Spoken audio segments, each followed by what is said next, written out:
esongezelelo yapasa Orlando Pirates seyiphambule Thabiso Lebiso pasi Polenhle Thabiso Orlando Pirates ithuba Amnathe wayinyola ku center line wakhona amakhalima wathi iyobabhemu mzuzu weshumi nesihlanu 15th minute kwi extra time advantage Orlando Pirates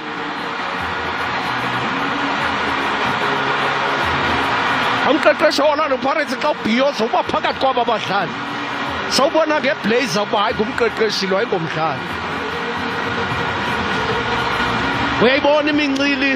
ye-Orlando Pirates uyaliva ibala lihlokoma iNew Peter Mokaba Stadium iflags ziphakama kuthiwa benihlelele ntoni amfukeni kuthiwa really kutheni isiphefumlisa ngopipe nje ibhola ibiye yemarumo Gallants yathathwa la bhola nguDion Hoto wapasa kuSipho Mbuli the master chef wayihlaba kakuhlele ibhola amfukeng wayiyeka yahamba le bhola yabuyela kumfukeng ngenqina lasekhohlo yayibeka emnatheni Orlando Pirates akho offside ibikhona i deflection